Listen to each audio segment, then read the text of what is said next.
Olá pessoal, começamos hoje mais um programa Viva Mais Saúde aqui na TV Porto Feliz, um jeito diferente de olhar a cidade. Eu sou o Raul Milaré, quiropraxista e apresentador do programa. Hoje estamos com a convidada nossa especial, a nutricionista Mirela. Vamos abordar temas aí como fertilidade, obesidade infantil, questão de amamentação também. Então segura aí, segue a vinheta e já já voltamos.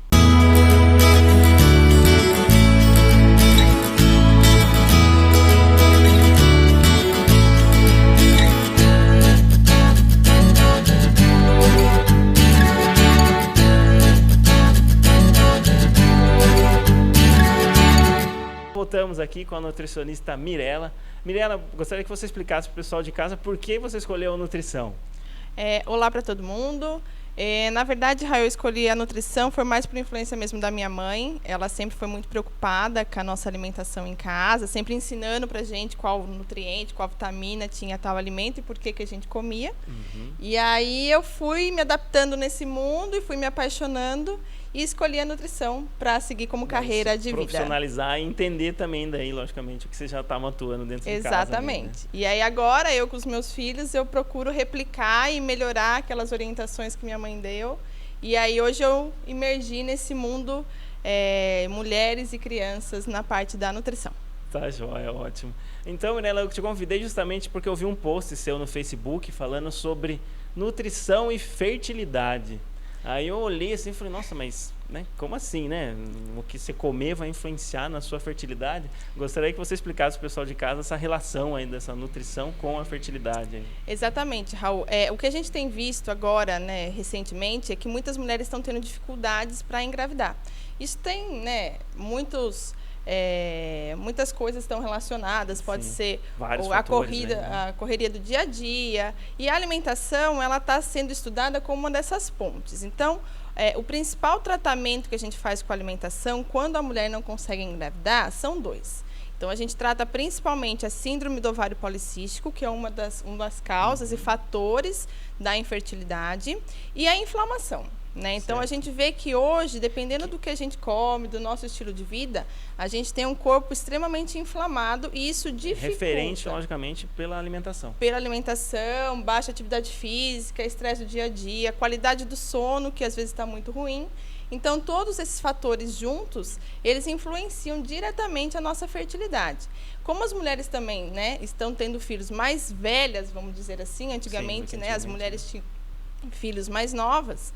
Então, também com essa questão de ter filhos depois do 30, a gente está vendo que tem também aumento nessa dificuldade. E quando a gente pensa em alimentação, a gente consegue, em muitos casos, como foi o caso do post que você viu, a gente reverter essa infertilidade e engravidar naturalmente. Então, foi bem bacana. Isso daí mais por uma orientação geral da alimentação, para a pessoa tirar coisas específicas que causavam mais essa questão de inflamação? Isso. Ou tem algum alimento específico? Começa a comer isso que vai te ajudar. Então, depende muito de caso a caso. Mas, a grosso modo, quando a gente fala em síndrome do ovário policístico, que é muito comum em mulheres, a gente fala relacionado à produção de insulina. Então, o pâncreas, ele é o principal ativador dessa síndrome, vamos dizer assim. Então, na alimentação, para a gente ser mais efetivo na questão da fertilidade, a gente tem que fazer um tratamento para a questão da insulina, como se fosse uma dieta para diabético. Então, a mulher acaba tendo que restringir açúcar, restringir farinhas brancas, carboidratos em geral, que é o principal motivo. E aí, na parte da inflamação, que geralmente a gente acaba fazendo tudo meio junto, a gente vai pensar em sistema imunológico, como melhorar a resposta do sistema imunológico para ele não estar inflamando tanto essa mulher, para deixar liberado ali a passagem do espermatozoide pela trompa, de repente desinflamando. Então, a gente também usa a questão dos alimentos alergênicos, Então, a gente tem alguns alimentos que, em consumo em excesso, pode provocar essa estimulação excessiva do nosso sistema imunológico para aumentar a inflamação. Então, a gente vai melhorar essa questão de ingesta de alimentos alergênicos, melhorar a digestibilidade e absorção dos nutrientes como um todo. Então, para a síndrome do ovário policístico, a gente precisa de muito complexo B, de magnésio, de cromo, de zinco.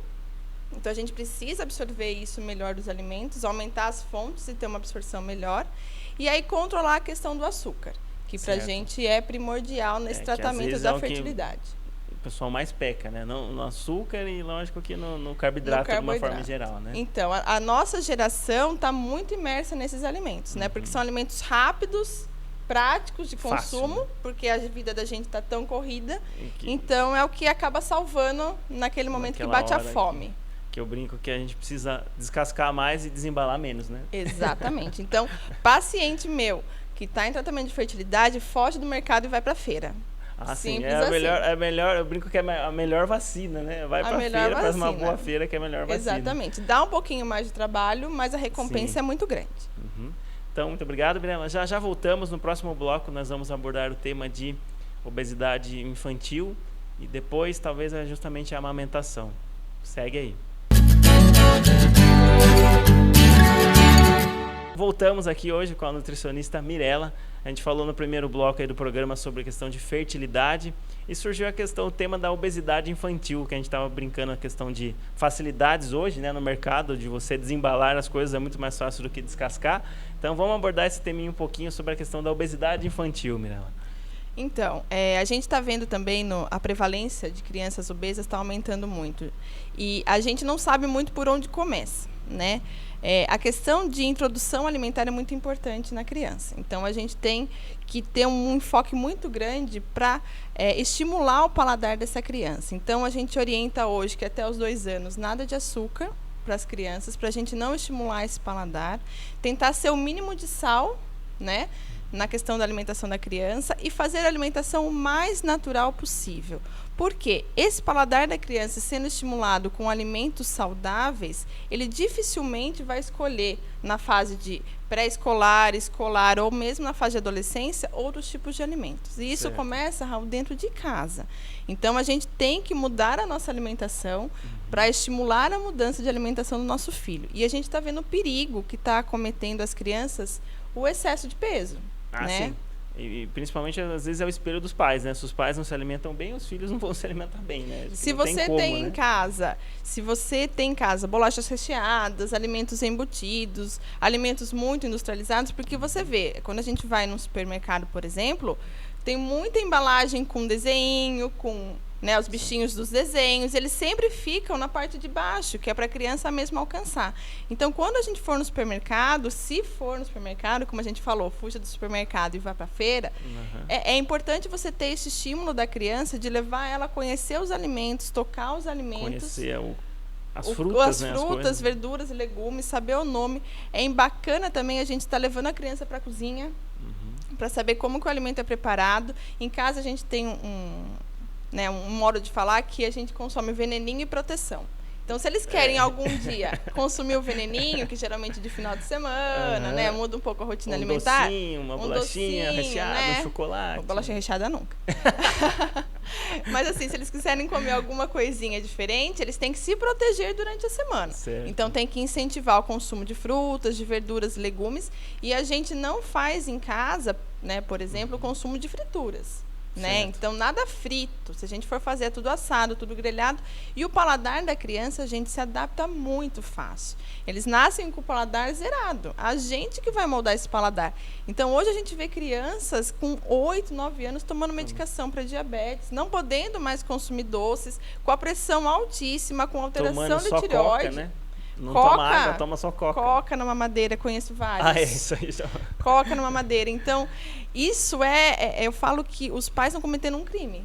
Um crime contra a infância, porque você está mostrando para o seu filho e apresentando para ele o tipo de vida adulta que ele vai ter. Sim. Então, aí você tem crianças que ficam altamente alérgicas, porque o sistema imunológico depende de uma boa alimentação. Então, se você tem uma criança que tem um consumo alimentar ruim, o sistema imunológico dele é péssimo, o risco dele desenvolver alergias, doenças autoimunes é muito grande. E isso vai começar muito cedo. E isso vai para todos os sistemas, né? Para o corpo todo, na verdade. Para todo o sistema, é sistêmico. Não adianta a gente falar, vai só para o tecido adiposo, vai para fígado, vai para pâncreas, vai para rim. Articulação, coluna e por aí vai também, tudo, né? Então, assim, cérebro, né? Então, as crianças acabam ficando mais letárgicas, o desenvolvimento de QI é menor. Então, investir na alimentação do seu filho é um dos principais investimentos que a gente tem que fazer. Para você não ter dor de cabeça futura, né? Futuro. E ele também. Sim. Né? Para não sentir que ele está restringido de uma sociedade, de repente. Né? Então, uma criança muito obesa, ela pode sofrer bullying. A gente sabe que a gente luta contra isso, mas ainda existe. Né? E ela pode também ter, né, ir em festas de amigos e não poder comer. Não ter a opção de não comer ou comer pouco, mas não poder de jeito nenhum. Então, acaba tendo um afastamento social também. Sim, sim. E lembrando para as vovós de plantão aí que curtem, compartilham os vídeos aí, o doce a criança vai sempre gostar, né, Milena? Que sempre, bota um açúcar na mamadeira que ele toma. No fundo, doce é normal, né? É impossível alguém que não goste de algo muito doce, né? Então é importante começar com o amargo, com o azedo, justamente para a criança aprender, né? Exatamente. A comer, né? Então a criança ela aprende quando você estimula o paladar dela do jeito. Então, na minha casa, por exemplo, sabores, só rola o chocolate 70%. E meu filho fala, nossa, que delícia, porque já foi adaptado. E se ele comer o doce, o que ele vai achar? Ruim. Muito doce. Come e para ele já foi suficiente, né? Então, pensar um pouquinho nisso, os pais, os avós e os tios, que hoje também tem muita gente que cuida dessa criança, para estimular sempre o hábito alimentar saudável, para a vida dele e para o desenvolvimento como um todo. E para a família como um todo, né? Lógico que precisa o quê? De uma orientação de uma nutricionista para fazer isso, porque não é muito fácil, né? Não é fácil. Você tem ideias para chegar lá na feira, vou fazer isso. Não é tão simples assim. Exatamente. As mamães e as donas de casa aí estão entendendo muito bem o que eu estou falando aí, que não é tão fácil. Né? Não é fácil, mas a gente tem que ser persistente, porque as crianças, elas precisam disso. O que dá mais trabalho, no fundo, às vezes acaba sendo bem mais barato, porém, lógico que dá muito mais trabalho para preparar. Mas, no fundo, o retorno é a saúde, não é, na verdade, a questão de custo daí, né? É questão da saúde, que é um investimento na vida do seu filho, saúde, como um todo. Exatamente. Então, tá ótimo. Então, muito obrigado, Briana. Então, no próximo bloco, segura aí, nós vamos vir com o tema sobre questão de amamentação, que também é algo muito importante para as crianças aí. Nos vemos aí. Aqui é a doutora Samira e eu estou aqui hoje para começar a falar um pouco sobre a medicina geral, o médico generalista. Eu sei que é um assunto abrangente, mas eu quero contar o porquê que eu acho isso importante. O médico generalista, seja clínico geral ou médico de família, é aquele médico que vai olhar o paciente como um todo. Então ele vai ter consciência dos problemas de saúde que o paciente já tem, a bagagem genética devido aos antecedentes familiares, os remédios que já toma, os que têm alergia, e vai fazer uma coordenação do cuidado. O que significa isso? Por exemplo, manter o check-up em dia. Quantas pessoas não esquecem de manter os seus exames de rotina? Não esquecem quanto tempo foi que fez o último exame? Então, esses exames, por exemplo, eles são essenciais para a gente fazer a detecção precoce. Que a prevenção e a detecção precoce dos problemas de saúde são o pilar para você ter uma boa qualidade de vida. E nesse sentido, o médico generalista tem um papel bastante importante. A partir do momento que a gente diagnostica uma doença, a gente pode começar o tratamento e, se julgar necessário, encaminhar para o especialista correto, muitas vezes com o exame já feito, às vezes uma fisioterapia iniciada, para facilitar a vida do paciente também e do colega que vai acompanhar sempre em paralelo. Isso evita alguns problemas como ir no especialista errado por uma falta de conhecimento de qual especialidade que cuida daquele problema, interação medicamentosa, tomar o mesmo remédio em dose dobrada porque um médico passou com um nome, outro médico passou com outro nome, fazer o mesmo exame várias vezes porque médicos diferentes pediram o mesmo exame, ou seja, essa coordenação de cuidado que o médico generalista faz traz uma praticidade para a vida do paciente, facilita o cuidado e traz até uma segurança, portanto, para a vida do paciente. Outro benefício que foi que me chamou muito a atenção e me levou para essa área da medicina que vê o paciente como um todo é que ao longo do prazo do tratamento, com o passar dos anos, vai criando uma confiança, um vínculo entre o médico e o paciente. Isso facilita para a gente entender o que está acontecendo com o paciente, bem como facilita para o paciente se sentir confortável e confiar no médico. Isso faz toda a diferença. Porque se a gente não souber de fato o que o paciente está sentindo e não ver o contexto dele como um todo, pessoal, profissional e etc., porque a nossa vida não é só esse corpo físico, ela envolve muita coisa.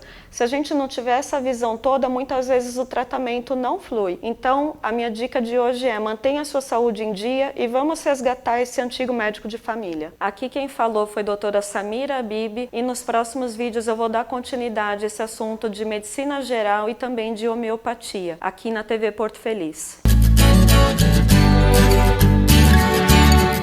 Voltamos aqui com a nutricionista Mirella. Já abordamos temas aí como fertilidade, obesidade infantil.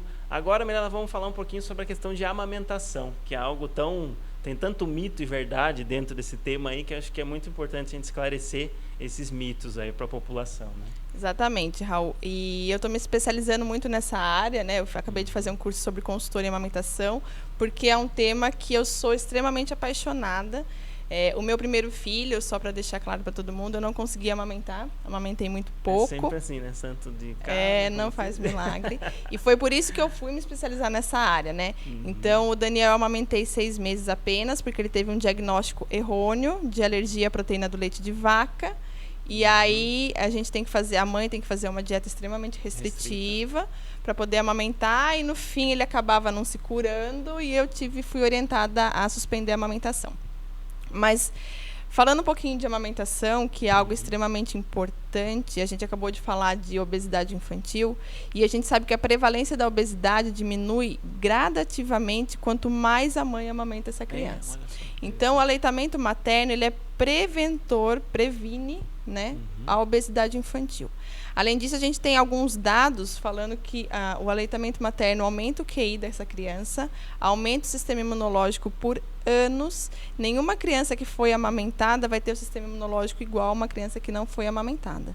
Então, a amamentação é o alimento ouro para essa criança, né? E existe uma idade, você pode amamentar até essa idade, depois não, ou não? Não existe, Raul. Então, a organização... Esse é um outro mito, né? Exatamente. A Organização Mundial da Saúde preconiza 6 meses exclusivo de aleitamento materno, 2 anos ou mais. Eu já peguei crianças no consultório, pasmem, mamou até os 10. Nossa! Né? Assim, vai de cada mãe, é o binômio. Vai da mãe, Mãe e bebê. Então, ali, até quando estiver confortável para os dois... É importante. E aí tem os mitos de que depois de 1 ano o leite vira água, depois de 2 anos você não tá... Não existe isso. Então, o leite materno, mesmo a criança com 2 anos que mama pequenas quantidades, o corpo tem uma capacidade importante de concentrar tudo aquilo que ele precisa naquela única mamada. Naquela gota quase. Então, assim, até a gente acaba vendo os bebês mais grandes, quando mamam muito pouco, às vezes eles pedem para parar de mamar no meio da mamada para tomar água, porque o leite fica tão grosso. E concentrado, para você ter ideia de como isso é importante, porque toda a parte imunológica está aí. Hoje a gente tem visto que o leite materno, ele tem algumas propriedades que antes a gente nem sabia. Então, a mãe acaba, além do sistema imunológico, ela acaba doando partes de DNA dela para estimular a proliferação do DNA desse bebê, né? O leite materno, ele é extremamente importante nos primeiros 6 meses de vida para evitar alergias. Então, quando a gente coloca esse bebê em contato com outro tipo de leite, o intestino dele não é capaz, muitas vezes, de tolerar essas proteínas e acabam, né, tendo sintomas de alergia. Seja todo tipo de leite, você está falando até aqueles de lata, que é... Inclusive os leites, os as fórmulas ali, infantis, né? Exatamente. As fórmulas, elas não são iguais ao leite de vaca que a gente compra no mercado. Sim. Elas são adaptadas. Mas o princípio delas é a base de leite. Quando você compara uma fórmula, por exemplo, de fórmula infantil à base de leite com leite materno, você vê que o tipo de proteína, o tipo de carboidrato, o tipo de lipídios que tem ali é totalmente diferente. A indústria não conseguiu ainda chegar num alimento nem próximo ao aleitamento materno. Exatamente. A gente sabe que não é fácil amamentar, né? Uma das coisas principais que a gente fala é que essa mãe tem que ter uma rede de apoio. Então, a família inteira tem que estar envolvida nisso, saber que a mãe vai enfrentar dificuldades e apoiar essa mãe, né? Não existe leite fraco. O bebê, muitas vezes, não chora porque está com fome. Às vezes, o bebê quer o aconchego da mãe, procura o seio materno para a consolo, né? Então, às vezes, ele quer simplesmente ficar, sentir o cheiro. Então, não é porque o bebê mamou o leite e logo depois de meia hora começou a chorar, é porque ele está com fome. Às vezes ele quer só aquele contato. Um outro dado que a gente, às vezes, acaba deixando a gente meio confuso. Os leites industrializados, eles promovem a síntese de dopamina, que é um hormônio que causa muita tranquilidade, deixa o bebê muito mole. Então, às vezes, a avó, né, às vezes dá uma fórmula, ela fala, você viu, ele estava com fome. Porque ele está dormindo, né? Ficou calmo. Na verdade, pode nem ser a fome, pode ser porque ele estimulou a síntese de um neurotransmissor que deixou ele dopado. Certo. Né? Então, às vezes, não é fome. O leite materno, por outro lado, ele estimula a serotonina, né? Que deixa o bebê mais alegre, deixa ele um pouco mais ativo, né? Para conhecer o que está em sua volta. Então, o leite, o choro do bebê, que é a grande, que a gente usa ali como medida de fome ou não deve ser tomado como única medida para suspender ou diminuir o aleitamento materno. Outro mito, às vezes a avó fala, não, vamos dar um complemento, porque às vezes o bebê precisa. Então, a gente também tem que separar.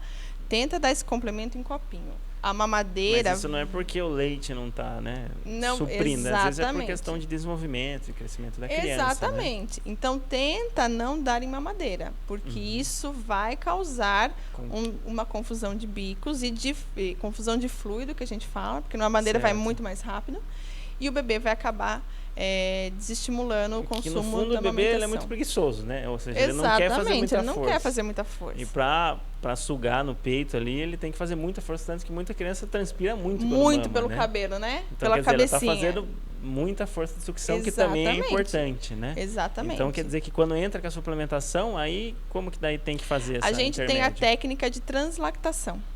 Então, o bebê vai para o peito, se a gente procurar na internet, a gente acha com facilidade. Você põe o leite numa madeira, pega uma sondinha e leva essa sondinha dentro da boca do bebê, mas ele ainda acaba sugando o peito, para estimular a produção da mãe e não confundir o bico. Só que ele suga também ele suga o leitinho da mamadeira. Então, aí não tem risco de ele largar o peito, porque ele aprendeu a sugar de outra forma. É que meu filho aconteceu isso, ele tem 3 anos, ele era muito magrinho e tal, não desenvolvia, entrou com a suplementação. Aí a gente foi e deu no biquinho lá. Não foi a mamadeira, ele não pegou, ele já foi direto no copinho lá, com silicone. E aí, lógico, depois que ele pegou o copinho, ele largou o peito. Por quê? Exatamente. Porque é muito mais fácil o copinho do que o peito. Né? Exatamente. Então, isso é uma das coisas que acontece muito quando eu pego paciente que vem para mim exatamente com isso. Porque vai no pediatra, precisa entrar com complemento, já entra numa madeira, a amamentação foi por água abaixo. Né? Então, é importante, mesmo com o complemento, pode ser que a criança, depois de um tempo, não precise mais daquele complemento, mas ele não largou o seio, se você fizer a técnica de translactação. Entendi. E é importante salientar que a amamentação materna é aquilo, a mãe mesmo que produz o leite. Então, quer dizer, o leite melhor para qualquer filho, gente. Né? Então, assim, vamos supor que a criança ela esteja com uma infecção bacteriana da bactéria X. A comunicação da saliva do bebê passa isso para o leite, para o seio da mãe, e o seio da mãe vai produzir anticorpos contra aquela bactéria específica do bebê. Então, é uma coisa extremamente... É o medicamento mais moderno que você pode ter no mundo. Não vai ter nenhum que seja perto. Então, os bebês que são amamentados ainda assim ficam doentes, mas se curam mais rápidos. E não precisam de tanta medicação. Então, investir no aleitamento materno, além de ser um serviço de saúde pública, é essencial para o binômio mãe-bebê. A mãe também tem vários benefícios, que a gente até sabe que hoje pode prevenir o câncer de mama, quanto mais tempo a mãe amamentar.